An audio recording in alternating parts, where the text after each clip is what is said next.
20 మాది 20 నడుస్తుంది. 21 రోజు అయింది రాష్ట్రంలో 21 రోజు అయిపోయింది. ఇంకా ఇటువంటి కాల్ రాలేదు, తర్వాత వాళ్ళ నుంచి ఎటువంటి పిలుపు రాలేదు. మీరు ఏం చేస్తా ఉన్నారు, మీరు ఏదైనా అసోసియేషన్ కలుపుకోవచ్చు కదా అంటే కళ్ళకు కనపడి ఉన్నటువంటి ఏ అసోసియేషన్ అది మంచిగా చెడ్డ అని తెలియదు. ఆ అసోసియేషన్ ఉంది కదా, వాళ్ళు ఎందుకు కలుపుకోవడం లేదు, వీళ్ళు ఉన్నారు కదా వీళ్ళు ఎందుకు కలుపుకోవడం అని చెప్తా ఉన్నారు. ఒకసారి మనం ఏ రకమైనటువంటి పద్ధతితో ఈరోజు ఎన్ని చేస్తూ ఉన్నాం కాబట్టి 21 రోజులు చేరినాం మనం. అదేవిధంగా మన ఇష్టానుసారంగా మనం చేసుకుంటా పోతే ఇన్ని రోజు చేసే పద్ధతి లేదు. అదేవిధంగా అసోసియేషన్స్తో కలిసేటప్పుడు రికగ్నైజ్డ్ కాదా ఇవ్వట్లేదా, రికగ్నైజ్డ్ కాదా, ఈ రోజు ఉన్నటువంటి గవర్నమెంట్తో వాళ్ళకి ఎటువంటి సత్సంబంధాలు ఉన్నాయి.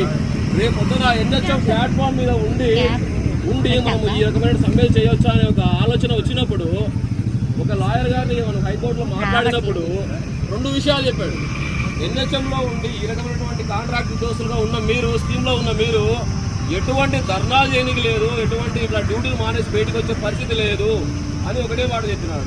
సో ఆ ప్రకారంగా అయితే మన హక్కులు మనం సాధించుకోగలుగుతామా? ఇదొక మాట కూడా చెప్పినాడు. మీరు 10,000 మంది ఎవరైతే ఉన్నారో మీరందరూ కలిసి కట్టుగా ఈ యొక్క పని చేస్తే మిమ్మల్ని ఎవరు ఏం చేయలేరు.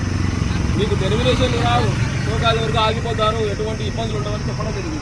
కాబట్టి ఈరోజు ఏపీఎంసీ మనకు ఏదైతే 6 సంవత్సరాల తర్వాత మన మెయిన్ డిమాండ్ రెగ్యులేషన్, మన ఉద్యోగ భద్రత ఉందో దానికోసము గలం ఇవ్వడం జరిగింది. మీ ద్వారా 26 జిల్లాల్లో మన యొక్క మెయిన్ డిమాండ్ ఈరోజు మనకు ఏమంటారు వేడి చెప్తా ఉంటాం. ఈ రోజున 26 జిల్లాల్లో ప్రతి ఒక్క కలెక్టర్ గారికి, 26 జిల్లాలో ఉన్నటువంటి డిఎంహెచ్ఓ గారికి, అక్కడ పనిచేస్తున్నటువంటి ఆఫీసర్స్ అందరికీ సిహెచ్ఓల గంట 6 సంవత్సరాల తర్వాత అంట ఎన్హెచ్ఎంలో కేవలం వాళ్ళకి మాత్రమే రెగ్యులర్ చేయమనేసి లీగల్ డాక్యుమెంట్స్ ఉన్నాయి, వాళ్ళకే గైడ్లైన్స్ ఉన్నాయని అర్థం చేసుకున్న పరిస్థితి.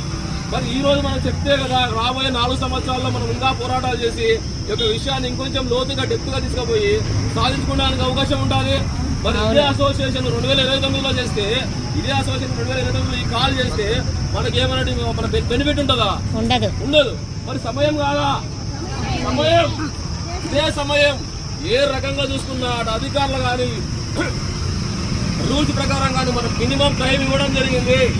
ఇంతకు ముందు కూడా ఆ ఖాతాలు చేసినప్పుడు మినిమం టైం లేదు కాబట్టి మనం ఆ రోజు పోలే. ఇది కూడా అందరూ గుర్తుపెట్టుకోవాలి.